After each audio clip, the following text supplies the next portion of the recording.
Welcome to FTD Podcast, the new episode today. I would like to talk about some stats. I thought it'd be a lot of random stuff to talk about. There's been a lot of stuff happened since the last episode I did, so I think I'll just take my time and go over a bunch of random stuff I think will be fun to talk about. There's a lot of big statistical seasons going on in the league right now.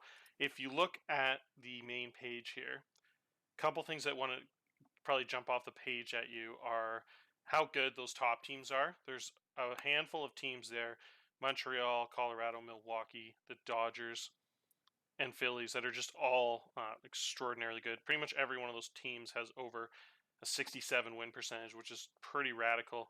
All those teams are going to be well into the 100 win mark, I think. So pretty crazy. St. Louis not far behind either. And then essentially, you've had a lot of change in the wild card race since the trade deadline. Uh, Arizona's had a really rough tumble here. The Twins have fallen off quite a bit. The Twins have been 10 and 12 this month and then finished with a losing record at the end of the trade deadline. So they have fallen out of the playoff picture right now. Boston, Cleveland, Detroit are all looking like in right now with the wild card seeding.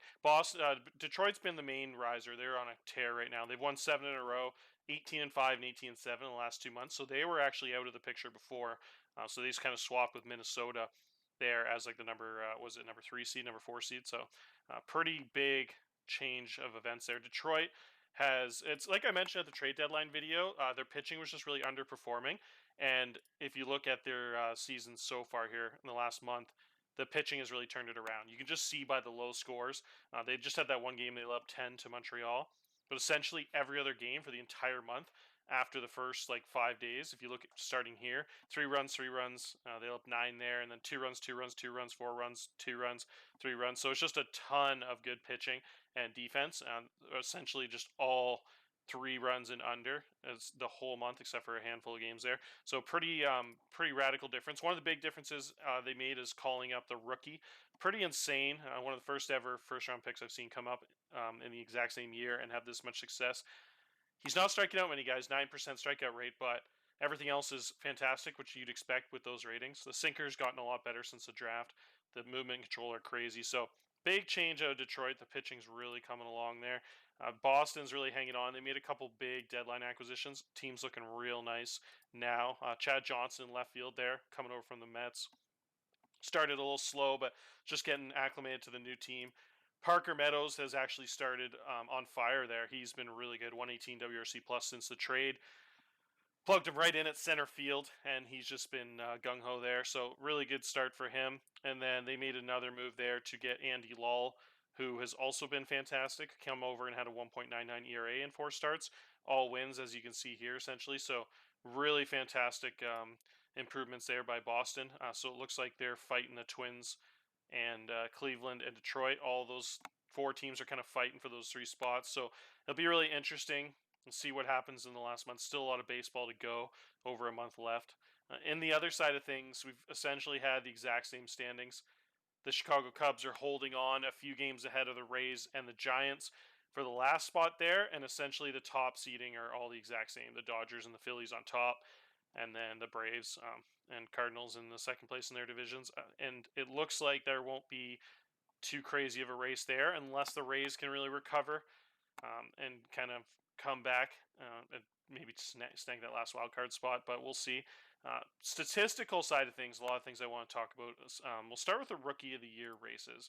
So if you look at Rookie of the Year, we have some interesting pitching performances here. We have a big time season out of these Detroit pitcher here, Tony M, not Tony Montana. So he's had a fantastic season so far. He's on pace for almost 4 WAR, which is awesome. He's got some really cool ratings across the board there. So he's been far and away the best rookie starting pitcher. My guy Reinhardt has had a really solid season.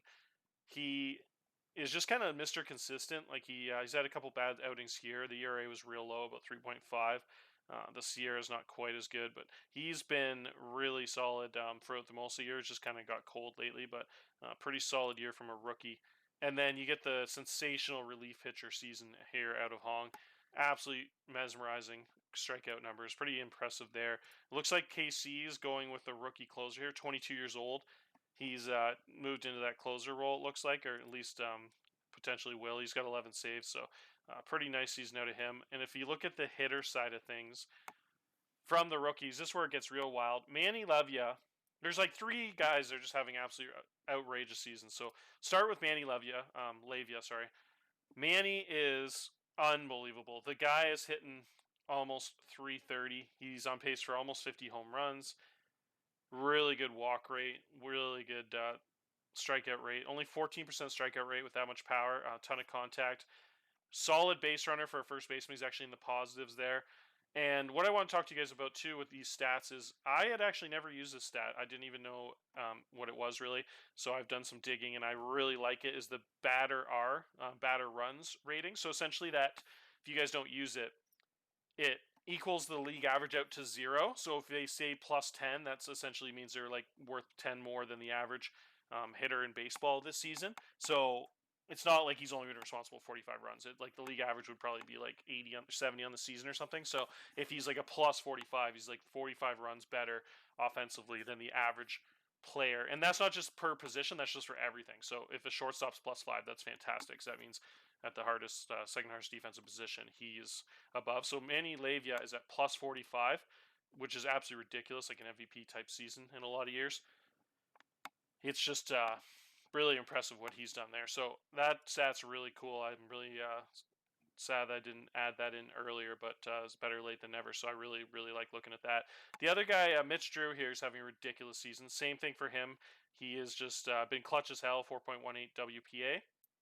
And his batter runs is plus 30. Nice way to look at offense. Really good base runner, really good at everything. BABIP's been high. Just an outrageously good season. Incredible there across the board. The other surprise here has been Joe Curry. Not that surprising, actually, when you look at his ratings, but just for how good he's been. He's hitting 350 on pace to win the batting title by a pretty big margin. Doesn't walk at all, 2% walk rate. Just gives him an opportunity to have even more hits. He should put out some pretty crazy hit numbers in his career. He's should be able to get close to that 200 hit marker, which is pretty insane because it doesn't look like he's going to play more than like 135, 140 games because he started about 20 games in AAA to save some service time. So if you count the hits between AAA and the majors, he'll be well over 200, I'd imagine, this season. Pretty outrageous talent there. 70 contact, 70 gap power, ton of BABIP, 391. Not a great base runner, but he's actually run the bases pretty solid this year, even with the 20 ratings. Been responsible for 32 batter runs. Really good WPA, also pretty clutch player. So just amazing season out of him too. And there's another couple guys here. Ricky Lemos is amazing. Ratings wise, he comes out as one of the best players in the league. If you average the stuff together, I'll show you on the next episode on Excel. Pretty amazing eye and contact and power combination, which are the big three, and those are the three he's best at: 70, 60, and 70. The guy's been responsible for 35 runs here above average. 35 home runs already. Huge walk rate, 13.8%. Should be in the well into the teens his entire career if he keeps that 70 with a big power stick. Fly ball hitter, high work ethic, really good defender. Really solid in left field this year, about league average there, but I'd imagine he should be even better there in his prime. Just an incredible player. The dude is going to be an elite guy for a long time. So, and a really, really special rookie class. Levia is on pace for already at over 100 RBIs, just about. And the other guys are on pace for almost 100 there: Drew, Lemos, and Curry. And then you got another stud here. My rookie of the year pick for the AL preseason, Jorge Ruiz. He is a big time talent that can play a few different spots in the infield. He can get away at shortstop if he wanted. More of a second base, third base guy. Incredible skill set too, and having a really good season there. Really good base runner, really good stealing bases, really good power. Everything you want. The contact is pretty solid for a guy with that much power. So just really incredible group of players here, like I said before. Just really interesting. And you got the old veteran too, 31 years old.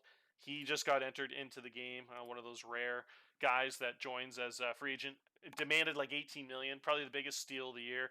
Nashville noticed that he signed in Indie League. A lot of us didn't. I couldn't go for him because I didn't have any cash, but they signed him for 22. Or sorry, he went to there, and then Outlaws signed for 750K when his demand for agency was 18 million, and he is going to be on that salary since he has arbitration, so he'll only make that for 2 more years. and that's a guy that's going to hit over 30 home runs. So it's pretty amazing steal there. 31-year-old rookie, gotta love it. Really cool rookie class there. So let's jump on to some more stats here. If we go to sortable stats, I have let's see here. I have a big filter on, so positional stats will go by. So if you look across here, so I did my filter here. Just this one's checked off at least 50 at bats, and then the other two aren't checked off right now. So we can go by position. If you look here, we'll start with the catchers. I love looking at the catchers because it's my favorite position. Juan Sierra has been far and away the best catcher this season. He is not much power to speak of, but he has everything else you look for.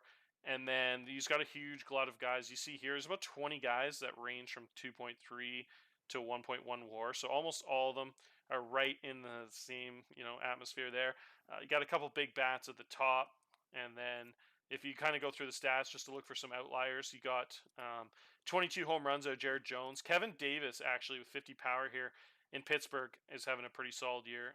Doesn't look like he is offensively the WARs all there for some reason.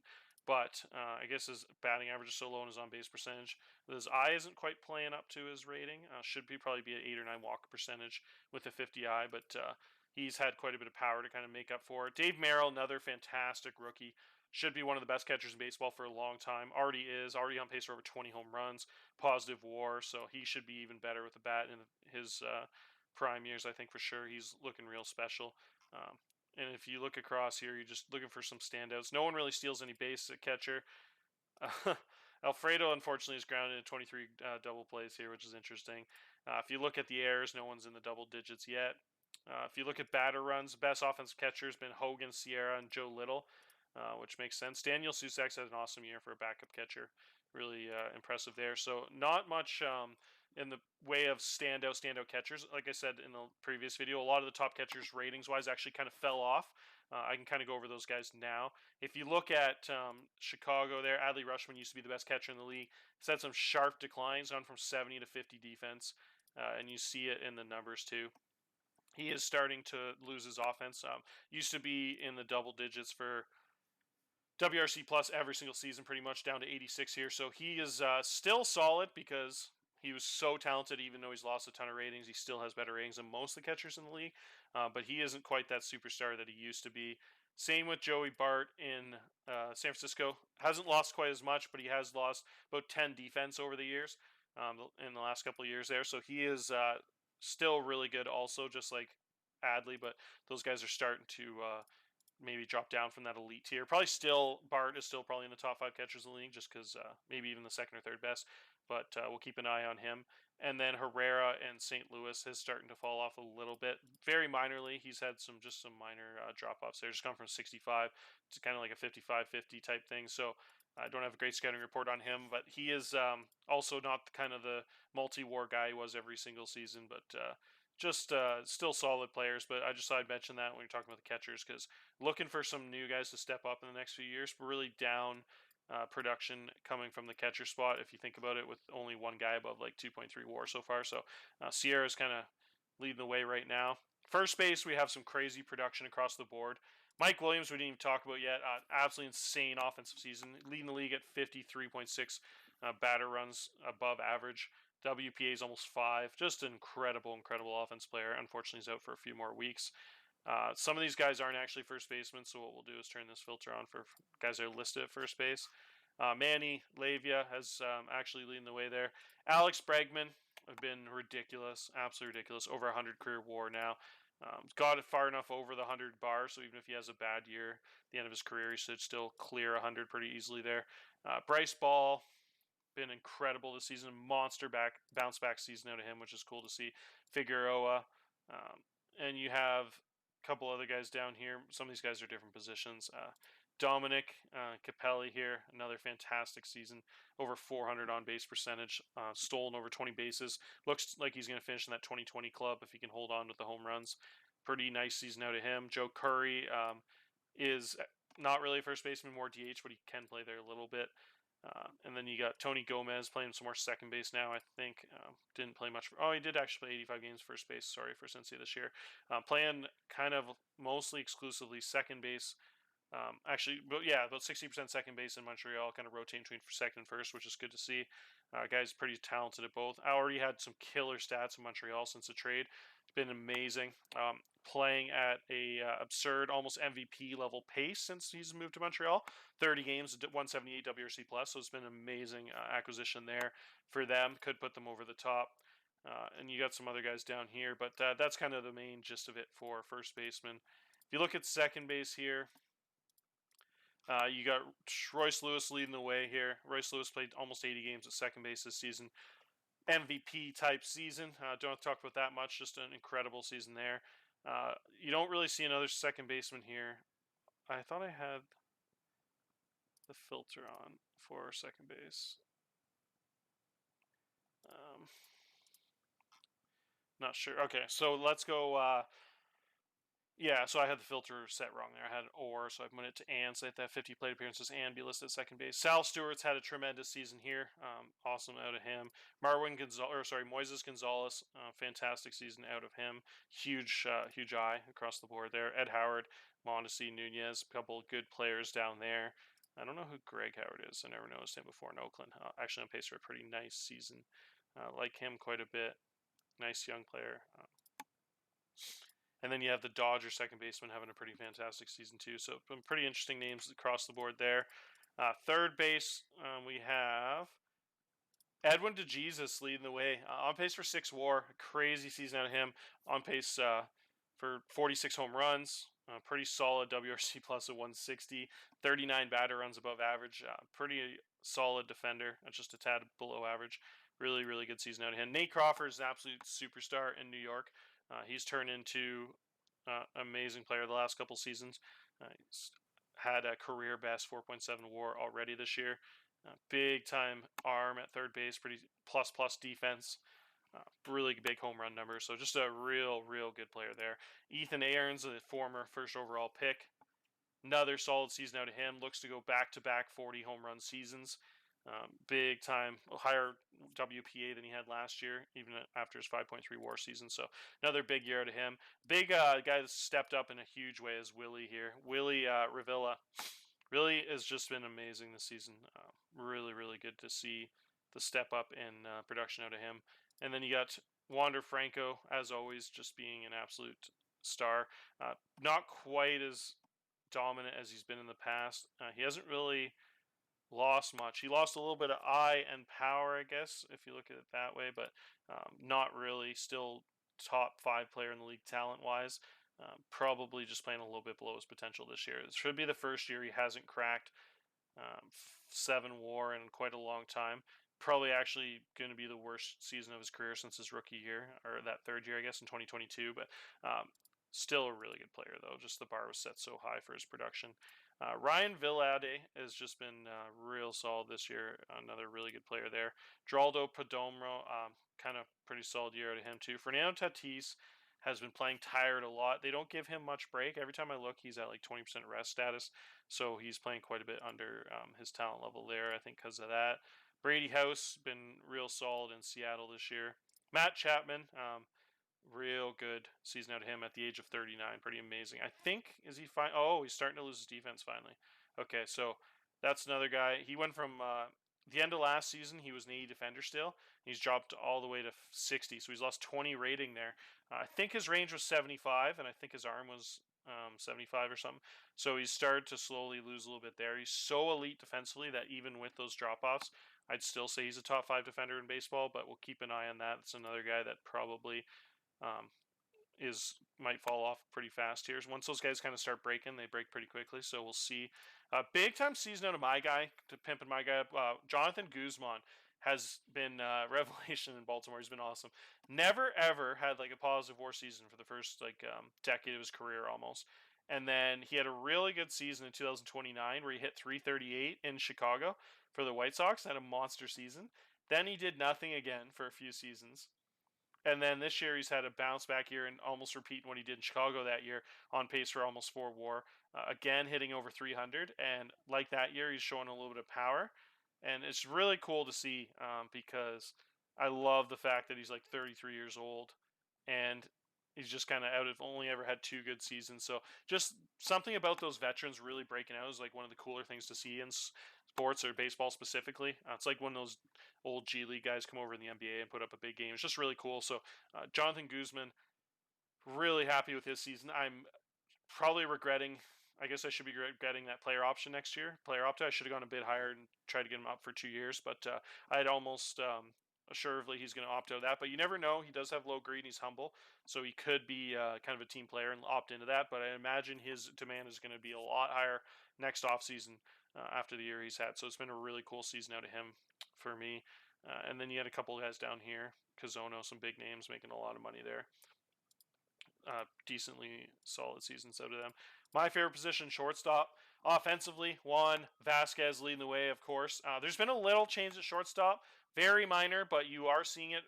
Preciado has lost his 80 arm. It's gone to 75, which he's not the perfect shortstop anymore with 80s across the board. Still incredible, but he just you just see that minor regression starts to scare you. He isn't that golden jewel shortstop anymore.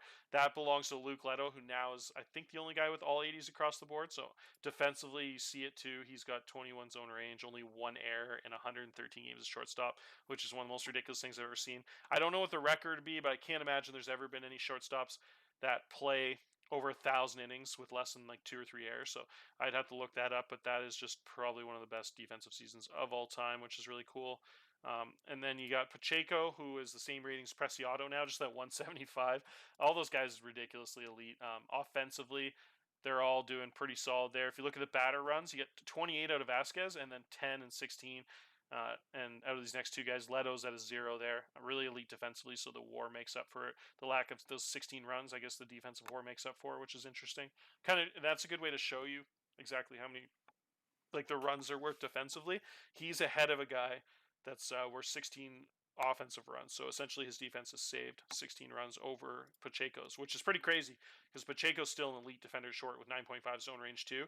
So in a way, it kind of says that Pacheco's about 12 behind in zone range, and he's lower in WAR. So it's interesting to kind of do the numbers. I'd have to sit down and think about it a little bit more before I embarrass myself doing math on the air here. But I think it would be just shows how elite defensively shortstops matter there. Like this guy Wenzel Perez a -9 zone in batter runs, and he's the guys below him. Like this guy's a +3, but he is above in WAR also because he's an elite defender. So a couple guys with 80 range up here. Amador also I think lost his 80 range. I'm pretty sure Amador, I could be wrong, but I thought he was 80 range when I looked last. So some of these elite shortstops starting to age just a little bit. Again, not saying they're like shitty players anymore, but just something you do notice, like very minor rating drop offs at the end of the 20s. That's something I was keeping an eye out for because there's no real good young shortstop other than Vasquez. Almost every shortstop, as you can see at the top here, are all in their late 20s and early 30s. So it's going to be a huge drop off in shortstop talent over the next 6-7 years. That'll be a slow drop off because a lot of these guys will hold on for quite a while. I'd imagine Preciado, Leto, and Pacheco, all these guys will be good right till their age 35, 36 season because they're so elite right now. Even with some drop off, they'll still be really good. So it won't be for a long time, but I think in 5-6 years, you will see a lot different landscape. There's almost no star young shortstops in the age of 20 to 25. So I think Vasquez is going to be in a league of his own. I just noticed his ratings are down, so he has actually had a couple big regressions. That might just be my new scout. Actually have him down in contact in power, which is interesting. So it doesn't look as incredible as he did before, but that might just be my scout being a little more realistic than my old scout there. Dave Kotz is one of those not even really that young, but he's decently young at 27. But yeah, just no like 22, 23-year-olds. Like in real life, there's always a couple of those young 20s guys. And I guess in real life, more of these guys, when they turn 30, kind of move to second and third. But these guys are a pretty special breed at all being like 80 range guys. So they're holding on at shortstop right now. Enough about that. We'll go to center field now. My favorite outfield position here. So we got Emmanuel Rodriguez here having a big time year. These guys at the top are all worth over 20 runs. Burns, Sang, and Rodriguez here. Really good season here out of the Chicago Cubs center fielder there. Big time talent there. Alek Thomas signed his big extension and didn't get lazy. Had another phenomenal season here. Treyon Fletcher has been a guy in Oakland that's just killing it all season long. was amazing early in the year and hasn't let up at all. Another 5 home runs this month in just 21 games. The power has been phenomenal. On pace for 35 home runs with 65 range in center field. Really, really cool season out of him, which is awesome. Victor Robles, really big group here. Jonathan Class A has actually lost quite a bit of ratings here. He's gone from like a 70, 75 contact guy about 5 years ago and slowly lost a little bit. Everything else is about the same. The power and eye, it's just that contact's gone down a bit. So you start to see his averages early in his career there. He's hitting close to 300, and then he's kind of been around the same. So you haven't seen much of a drop off, even with the contact rating going down. But definitely isn't quite the star of the season he's been in the past. He's really good, but he just isn't that. Pretty much 5 straight years over like 5.3 WAR, and this season he's only on pace for 4.5. So maybe just kind of starting to show a little chink in the armor. Also at the age of 30, Pache been pretty decent in Detroit about what they expected.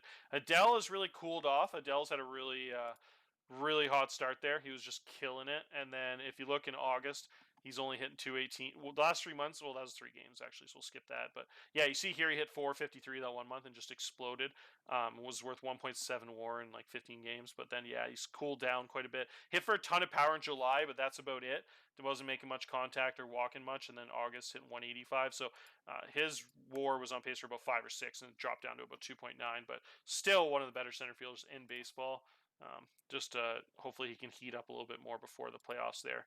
Jim Sutton, another solid, consistent year, kind of what you expect out of him.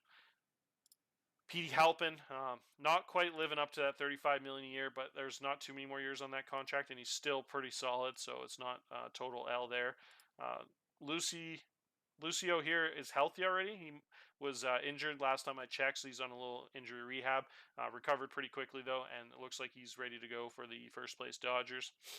So that's it for the center fielders there. And then if we look at the corner spots here, some pretty big seasons here. Mitch Drew, just obviously we talked about him earlier, ridiculous. Marcus Lee Sang, the typical phenomenal 5 WAR season out of him. Lemos, we talked about in the Rookie of the Year stuff. Dylan Carmouche, big time bat out in left field there. Ridiculous offensive skill set. Julio Rodriguez, it looks like he's playing a lot more left field this season, which is interesting. He's had a pretty big under the radar season there for Washington, who are out of the playoff picture now. Really solid out of him. Porter Brown, crazy in Colorado. Crazy bat pip. A lot of doubles, high contact, getting on base a ton. So another one of those Colorado guys playing way above his talent level. The game kind of is a little broken when the stadium. Sometimes they're nerfing like the pitcher stadiums a bit too much, and for the pitchers and the hitters in Colorado just always overperform a little bit too much. I know in real life they get boosted, but in the game it's a little ridiculous. So guys like this just have like 161 WRC plus, where pretty much any other stadium he'd probably be like a 110 guy. So pretty amazing season out of him, which is cool to see. Jose Aguilar, this is one of my favorite stats. San Francisco Tyler pointed out to me. If you look at Aguilar, he has been so clutch. He's near the top in WPA. And if you look here, you can go to splits. And if you look at the bottom of the screen here, you can see in high leverage, he's hitting 100 plate appearances. He's hitting over 400, 9 home runs, 12% walk rate, 1,200 OPS, 202 WRC plus. So that is really cool. I love looking at those clutch stats. We'll go over the WPA before we finish here, and just look at the league leaders with all the positions combined. So that's really cool. You can see all that stuff. And then the WPA here for Steve Richardson, same thing, just absolutely ridiculous. In medium leverage, he's hitting 320, and high leverage hitting 330, low leverage 210. So just as clutch as I'll be. He's hitting 185, 162 WRC pluses in the medium and high leverage there. So that's a really cool season too. Incredibly clutch out of him, on pace for a monster. He's already over 5 WAR, so just been amazing there. Cody Bellinger, just held on this year. He had that a little bit of regression in December, but hasn't lost any more ratings, which is pretty impressive at his age. On pace for another almost a 6 WAR season there, 158 WRC plus. Just been amazing. Down here, Hugo Gonzalez, a couple other names here. Tony Guerra, been awesome. Stu Kitt for me has had a big time season. Another guy that's been really clutch. If you look here, medium leverage, he's hitting 340. High leverage, he's hitting 320. And WRC plus at 145, 165. So another guy that's just been absolutely amazing when guys are on base there, which is cool to see. He has got another 2020 season, and he's actually on the fringe of getting a 30-30 season. Last year he had the 2020 club. But yeah, this year he definitely will get the stolen bases, it looks like, but the home runs is going to be close. That'll be tight for sure.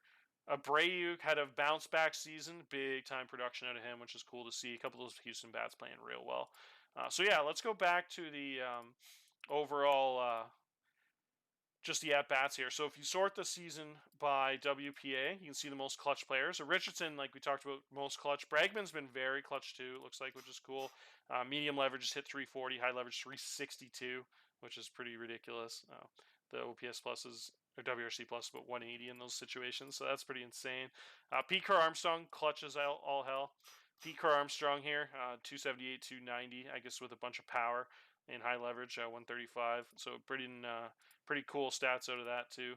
And then Vasquez has been pretty clutch.